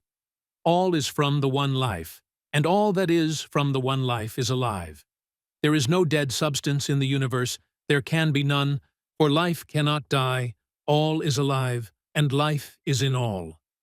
Carry with you this central thought of the lesson. Central thought. There is but one life, and its manifestations comprise all the forms and shapes of the universe. From life comes but life, and life can come only from life. Therefore, we have the right to expect that all manifestations of the one life should be alive. And we are not mocked in such belief. Not only do the highest occult teachings inform us that everything is alive, but modern science has proven to us that life is present everywhere, even in that which was formerly considered dead matter. It now sees that even the atom, and what lies back of the atom, is charged with life energy and action. Forms and shapes may change, and do change, but life remains eternal and infinite. It cannot die, for it is life. Peace be with thee. Summary. Life is not a property of the body or brain, but a quality of the Absolute. expressed in infinite degrees. From atom to human, life pervades all. Nothing is lifeless, for the creative will animates every speck of existence. Key takeaways. Life is everywhere. There is no such thing as dead matter. What we call inanimate is simply life in a lower vibratory state. Recognizing omnipresent life is the first step toward spiritual empathy. Action items. Greet all beings, plant, animal, or object, with reverence. Pause to feel the aliveness in your own body several times a day. Speak to your environment as though it hears, because it does. Chapter 3. The Creative Will. In our first lesson of this series, we stated that among the other qualities and attributes that we were compelled, by the laws of our reason, to think that the Absolute possessed was that of omnipotence or all-power. In other words, we are compelled to think of the One as being the source and fount of all the power there is, ever has been, or ever can be in the universe.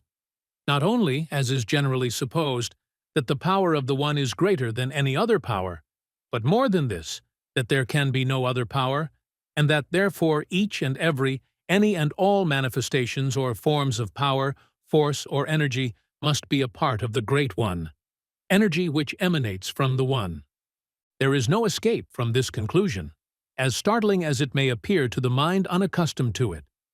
If there is any power not from, and of the One, from whence comes such power, for there is nothing else outside of the One? Who or what exists outside of the One that can manifest even the faintest degree of power of any kind? All power must come from the Absolute, and must in its nature be but one. Modern science has recognized this truth, and one of its fundamental principles is the unity of energy, the theory that all forms of energy are, at the last, one. Science holds that all forms of energy are interchangeable, and from this idea comes the theory of the conservation of energy or correlation of force. Science teaches that every manifestation of energy, power, or force, from the operation of the law of gravitation up to the highest form of mental force, is but the operation of the one energy of the universe. Just what this energy is, in its inner nature, science does not know. It has many theories, but does not advance any of them as a law. It speaks of the infinite and eternal energy from which all things proceed, but pronounces its nature to be unknowable. But some of the latter-day scientists are veering around to the teachings of the occultists and are now hinting that it is something more than a mere mechanical energy. They are speaking of it in terms of mind. Wundt, the German scientist, whose school of thought is called voluntarism, considers the motive force of energy to be something that may be called will. Crucius, as far back as 1744, said, "Will is the dominating force of the world." And Schopenhauer based his fascinating but gloomy philosophy and metaphysics upon the underlying principle of an active form of energy, which he called the will to live, which he considered to be the thing in itself, or the Absolute. Balzac, the novelist, considered a something akin to will, to be the moving force of the universe. Bulwer advanced a similar theory and made mention of it in several of his novels. This idea of an active, creative will, at work in the universe, building up, tearing down, replacing, repairing, changing, always at work, ever active, has been entertained by numerous philosophers and thinkers under different names and styles. Some, like Schopenhauer, have thought of this will as the final thing, that which took the place of God, the first cause. But others have seen in this will an active living principle emanating from the Absolute or God, and working in accordance with the laws impressed by him upon it. In various forms, this latter idea is seen all through the history of philosophical thought. Codsworth, the English philosopher, evolved the idea of a something called the plastic nature, which so closely approaches the yogi idea of the creative will that we feel justified in quoting a passage from his book. He says, "It seems not so agreeable to reason that nature, as a distinct thing from the deity, should be quite superseded, or made to signify nothing, God himself doing all things immediately and miraculously, from whence it would follow also that they are all done either forcibly and violently, or else artificially only, and none of them by any inward principle of their own. This opinion is further confuted by that slow and gradual process that in the generation of things, which would seem to be but a vain and idle pomp or a trifling formality if the moving power were omnipotent, as also by those errors and bungles which are committed where the matter is inept and contumacious, which argue that the moving power be not irresistible, and that nature is such a thing as is not altogether incapable, as well as human art, of being sometimes frustrated and disappointed by the indisposition of matter.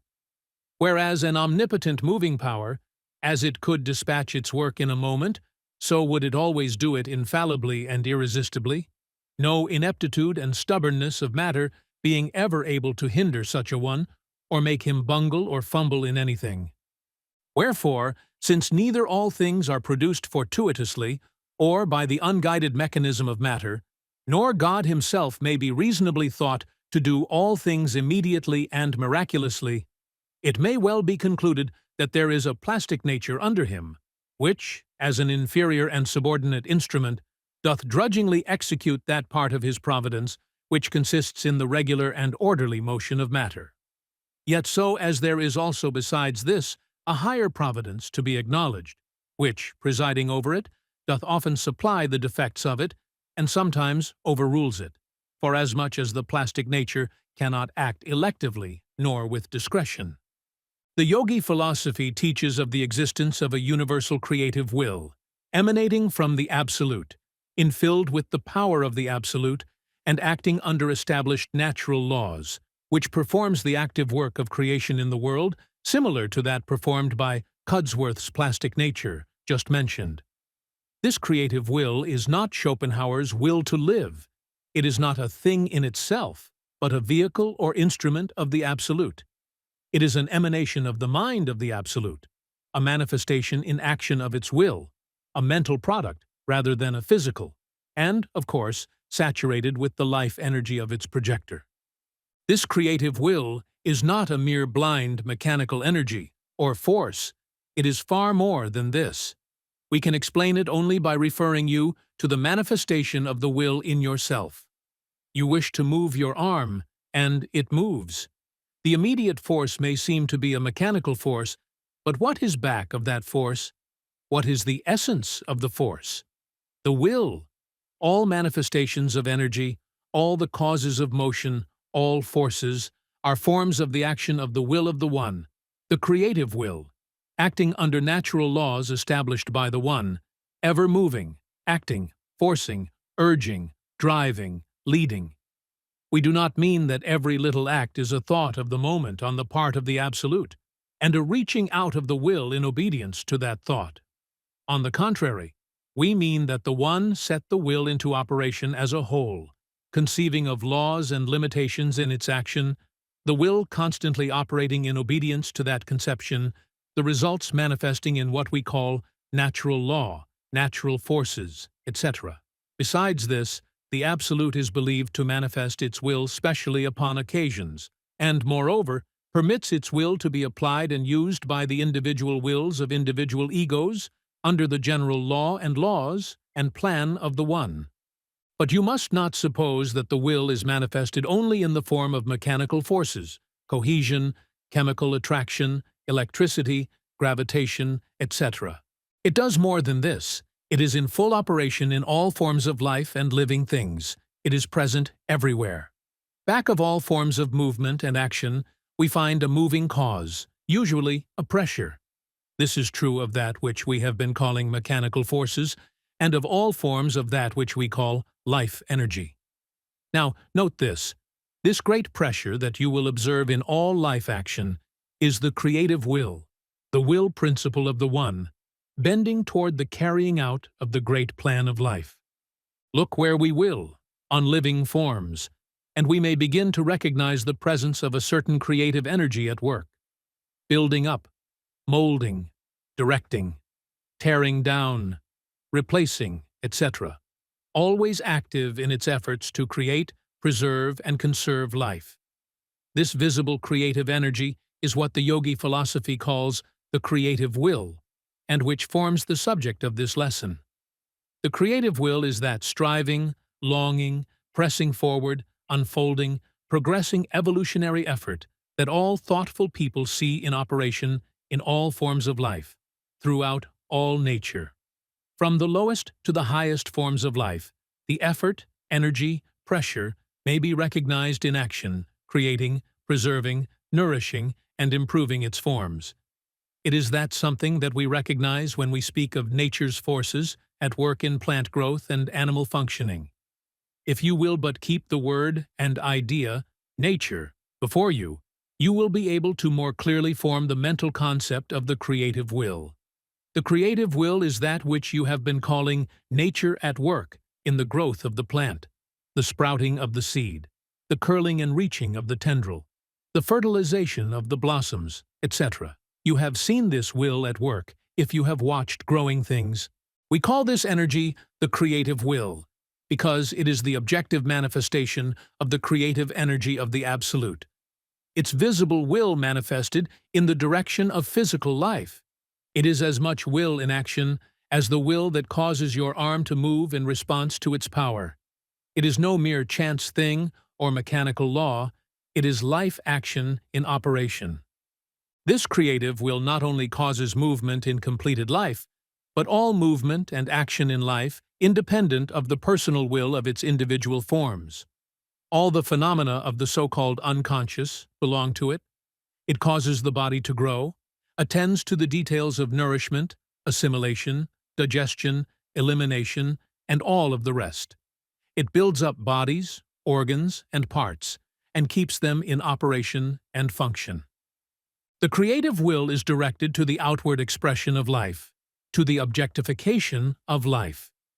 You may call this energy the universal life energy if you wish, but to those who know it, it is a will, an active, living will, in full operation and power, pressing forward toward the manifestation of objective life. The creative will seems to be filled with a strong desire to manifest. It longs to express itself and to give birth to forms of activity. Desire lies under and in all forms of its manifestations. The ever-present desire of the creative will causes lower forms to be succeeded by higher forms, and is the moving cause of evolution.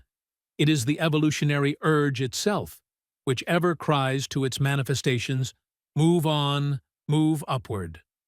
In the Hindu classic, the Mahabharata, Brahma created the most beautiful female being ever known and called her Tilottama.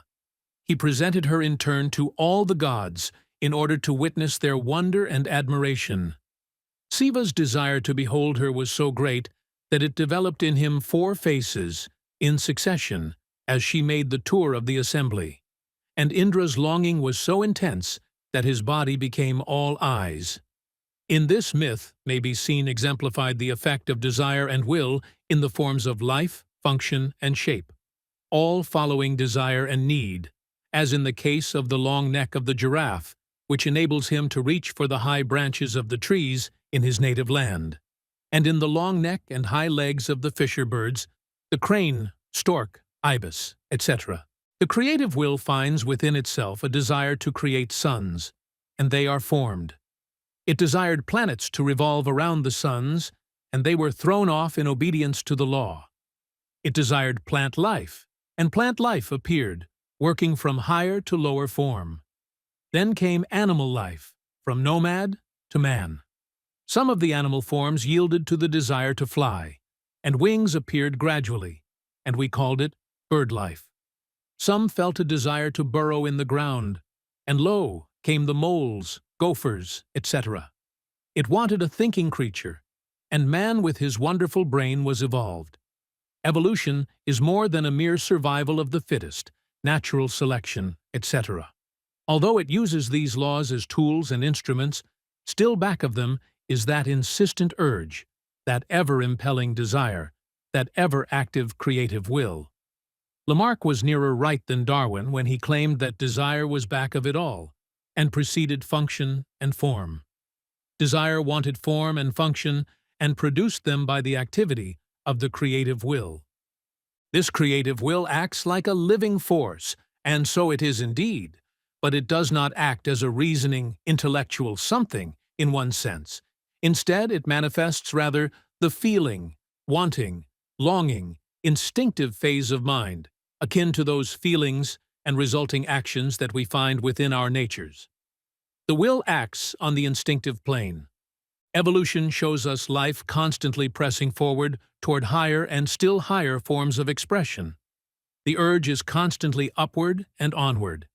It is true that some species sink out of sight, their work in the world having been done, but they are succeeded by other species more in harmony with their environment and the needs of their times. Some races of men decay, but others build on their foundations and reach still greater heights.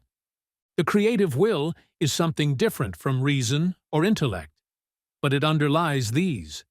In the lower forms of life, in which mind is in but small evidence, the will is in active operation, manifesting in instinct and automatic life action, so-called. It does not depend upon brains for manifestation, for these lowly forms of life have no brains, but is in operation through every part of the body of the living thing. Evidences of the existence of the creative will, acting independently of the brains of animal and plant life, may be had in overwhelming quantity if we will but examine the life action in the lower forms of life. The testimony of the investigators along the lines of the evolutionary school of thought show us that the life principle was in active operation in lowly animal and plant life millions of years before brains capable of manifesting thought were produced. Haeckel informs us that during more than half of the enormous time that has elapsed since organic life first became evident, no animal sufficiently advanced to have a brain was in existence. Brains were evolved according to the law of desire or necessity, in accordance with the great plan, but they were not needed for carrying on the wonderful work of the creation and preservation of the living forms. And they are not today. The tiny infant and the senseless idiot are not able to think intelligently, but still their life functions go on regularly and according to law, in spite of the absence of thinking brains, and the life work of the plants and of the lowly forms of animal life is carried on likewise. This wonderful thing that we call instinct is but another name for the manifestation of the creative will, which flows from the one life, or the Absolute. Even as far down the scale of life as the Monera, we may see the creative will in action. The Monera are but tiny bits of slimy, jelly-like substances, mere specks of glue without organs of any kind, and yet they exercise the organic phenomena of life, such as nutrition, reproduction, sensation, and movement, all of which are usually associated with an organized structure. These creatures are incapable of thought in themselves, and the phenomenon is due to the action of the will through them. This instinctive impulse and action is seen everywhere, manifesting upon higher and still higher lines, as higher forms of organisms are built up. Scientists have used the term appetency, defining it as the instinctive tendency of living organisms to perform certain actions, the tendency of an unorganized body to seek that which satisfies the wants of its organism. Now, what is this tendency? It cannot be an effort of reason, for the low form of life has nothing with which to reason. And it is impossible to think of purposive tendency without assuming the existence of mental power of some kind. And where can such a power be located, if not in the form itself? When we consider that the will is acting in and through all forms of life, from highest to lowest, from moneron to man, we can at once recognize the source of the power and activity. It is the great life principle, the creative will, manifesting itself. We can perhaps better form an idea of the creative will by reference to its outward and visible forms of activity. We cannot see the will itself, the pressure, and the urge, but we can see its action through living forms.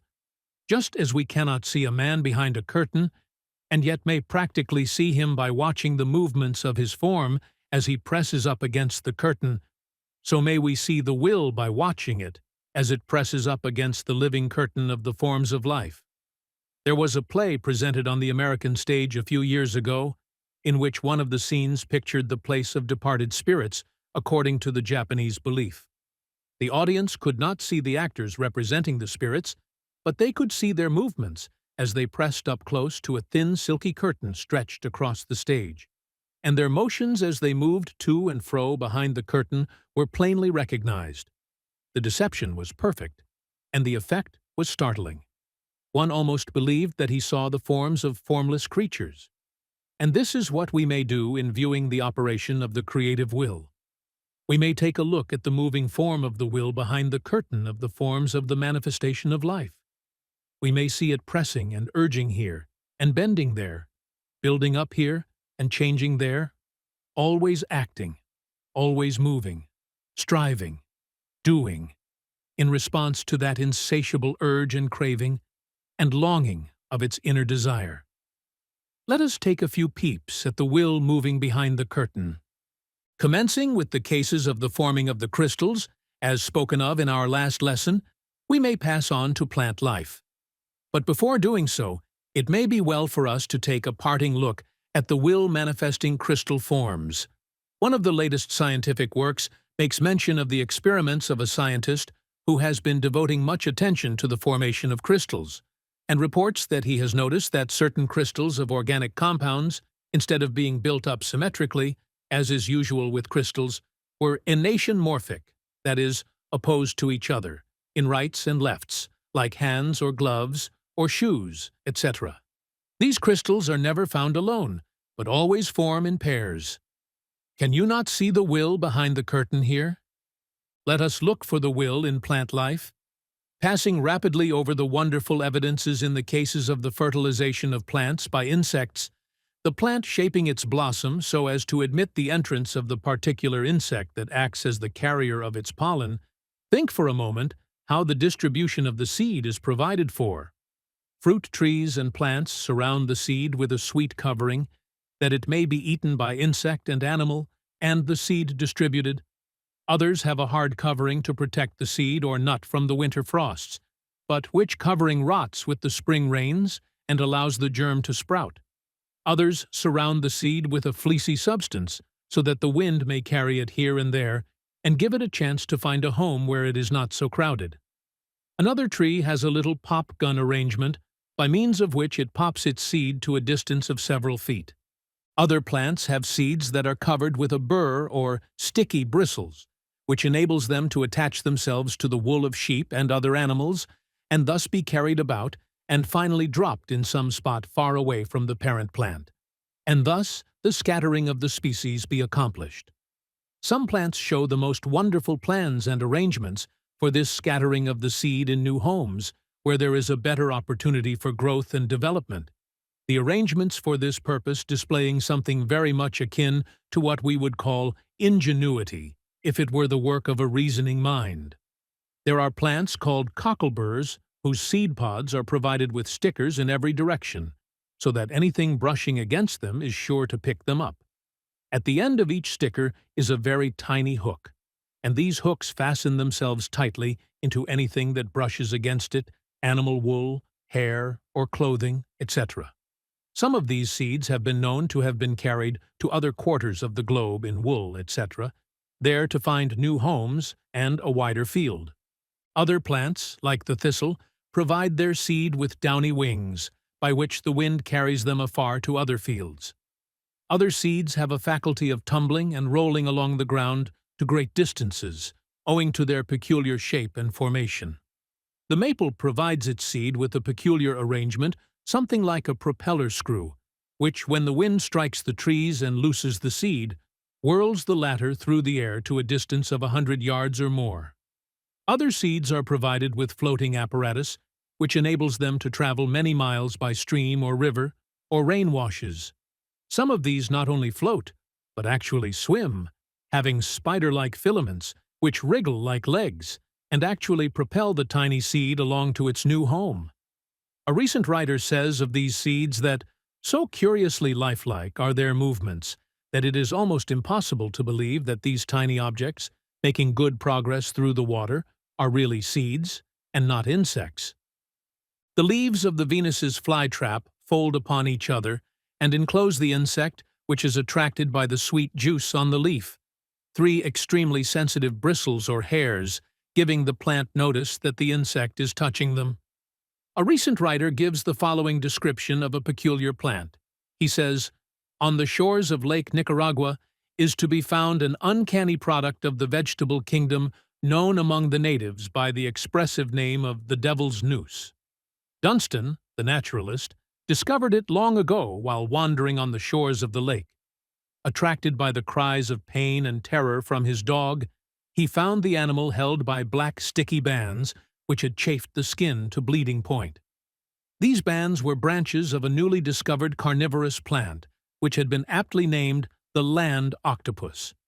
The branches are flexible, black, polished, and without leaves, and secrete a viscid fluid. You have seen flowers that closed when you touched them. You remember the golden poppy that closes when the sun goes down.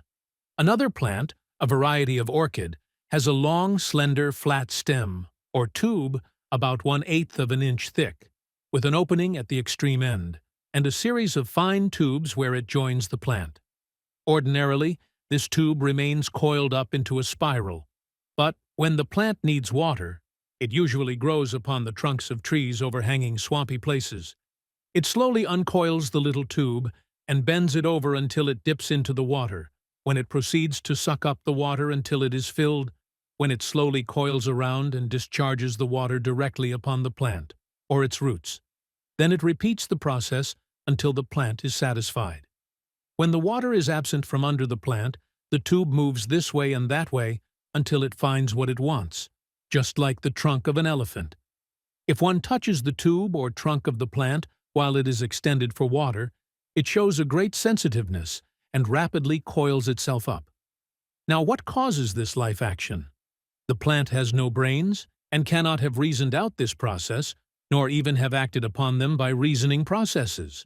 It has nothing to think with to such a high degree. It is the will behind the curtain, moving this way and that way, and doing things. There was once a French scientist named Duhamel.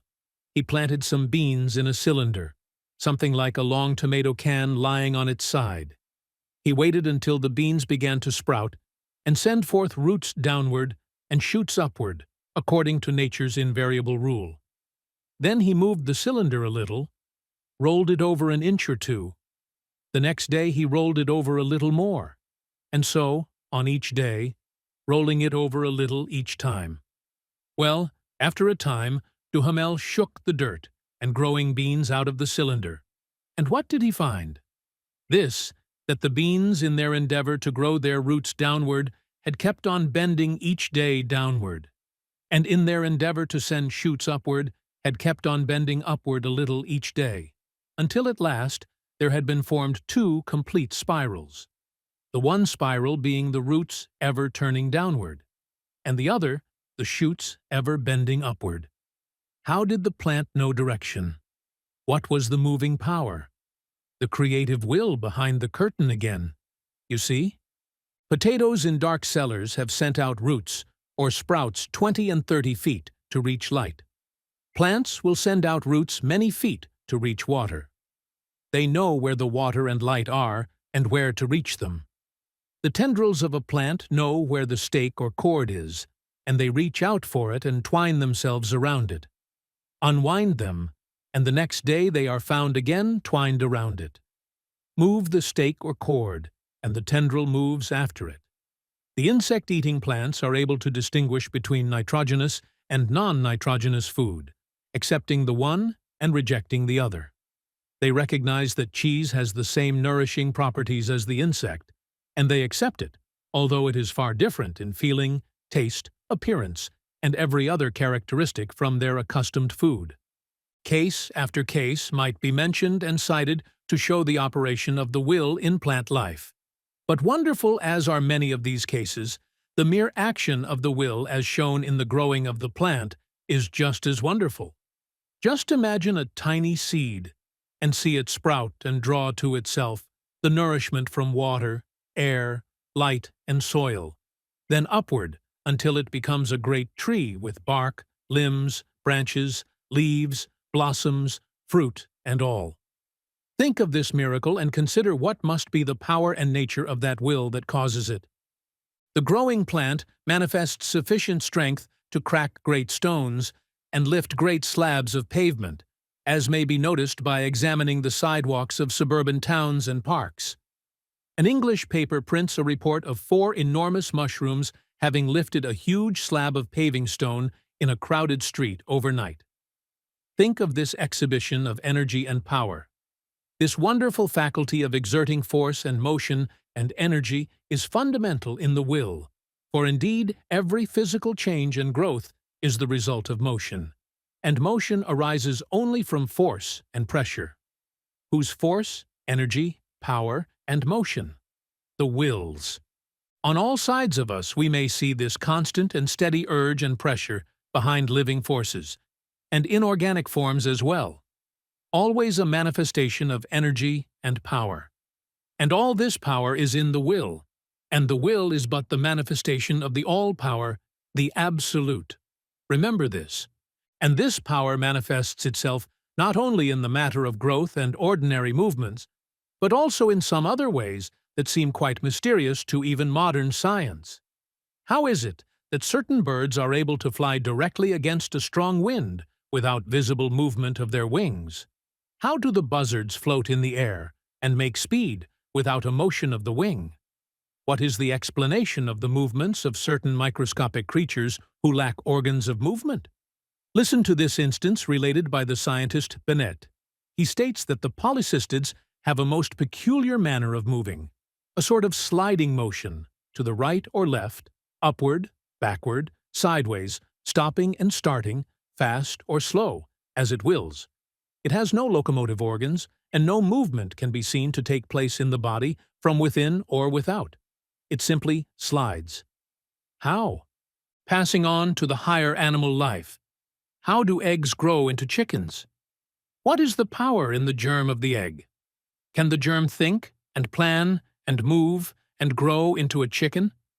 Or is the will at work there? And what is true in this case is true of the birth and growth of all animal life.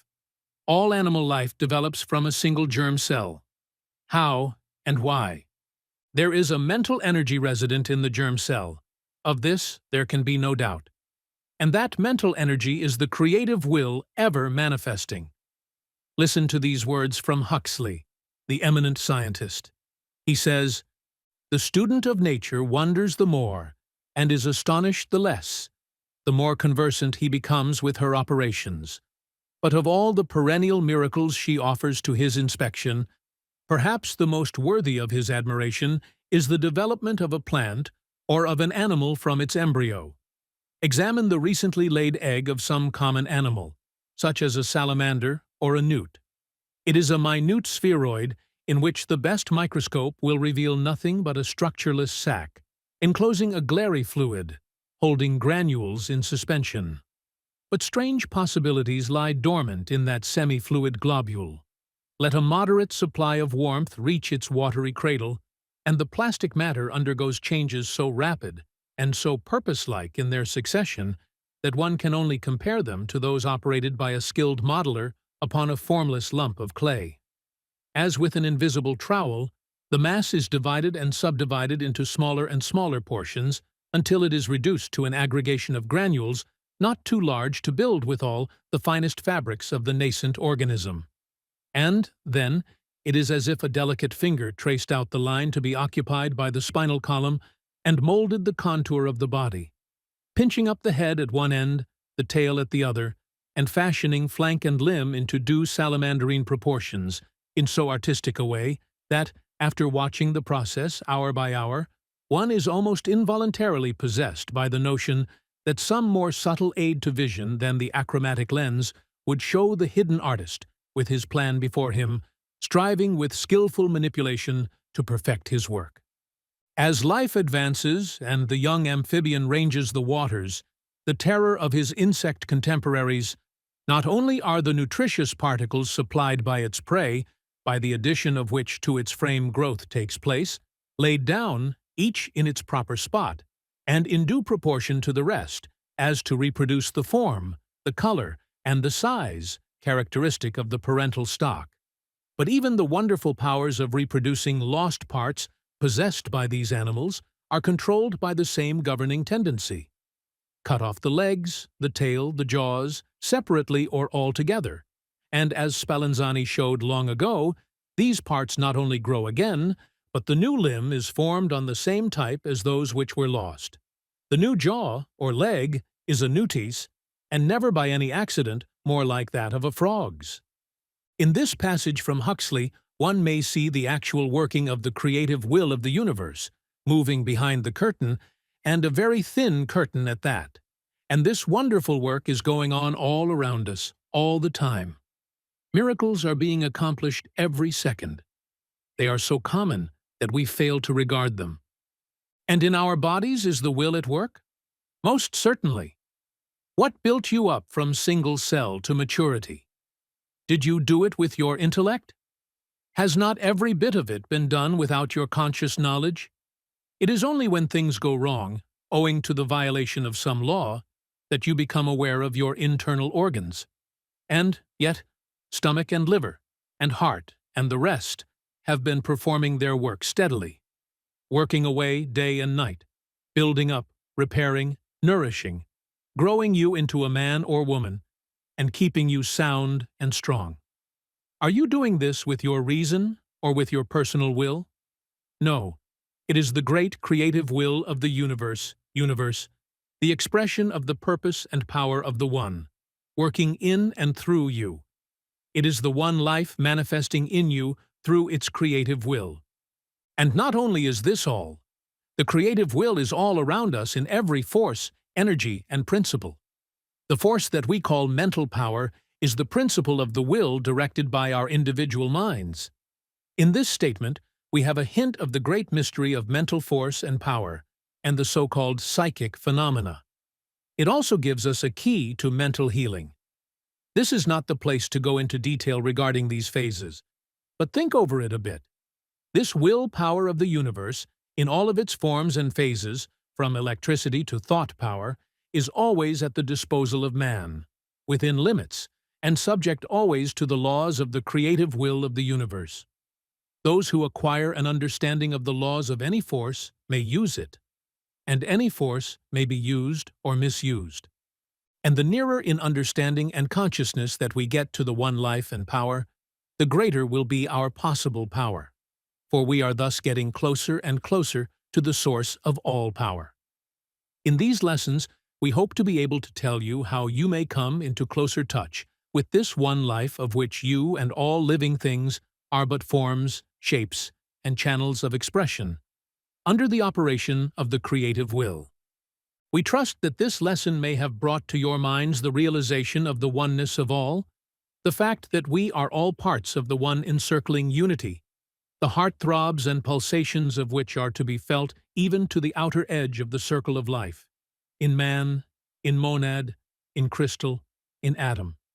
Try to feel that inner essence of creative will that is within yourselves, and endeavor to realize your complete inner unity in it, with all other forms of life. Try to realize, as some recent writer has expressed it, that all the living world is but mankind in the making, and that we are but part of the all. And also remember that splendid vistas of future unfoldment spread themselves out before the gaze of the awakened soul, until the mind fails to grasp the wondrous sight. We will now close this lesson by calling your attention to its central thought. There is but one power in the universe, one energy, one force, and that power, energy, and force is a manifestation of the one life. There can be no other power, for there is none other than the one from whom power may come. And there can be no manifestation of power that is not the power of the one, for no other power can be in existence. The power of the one is visible in its manifestations to us, in the natural laws and forces of nature, which we call the creative will.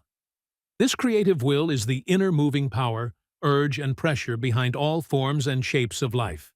In atom and molecule, in monad, in cell, in plant, in fish, in animal, in man, the life principle or creative will is constantly in action, creating, preserving, and carrying on life in its functions. We may call this instinct or nature, but it is the creative will in action. This will is back of all power, energy, or force, be it physical, mechanical, or mental force. And all force that we use, consciously or unconsciously, comes from the one great source of power. If we could but see clearly, we would know that back of us is the power of the universe, awaiting our intelligent uses, under the control of the will of the All. There is nothing to be afraid of, for we are manifestations of the one life, from which all power proceeds, and the real self is above the effect, for it is part of the cause. But over and above, under and behind, all forms of being, matter, energy, force, and power, is the Absolute, ever calm, ever peaceful, ever content. In knowing this, it becomes us to manifest that spirit of absolute trust, faith, and confidence in the goodness and ultimate justice of that which is the only reality there is. Peace be with you. Summary. The underlying force in all creation is the creative will. It is not will as humans conceive it, but a cosmic impulse, a drive toward expression, order, and evolution. It is both impersonal and intimately present within us. Key takeaways. Will precedes form. All creation begins in the invisible. You are never separate from the creative process. You are it. Recognizing this, will within you empowers conscious co-creation. Action items.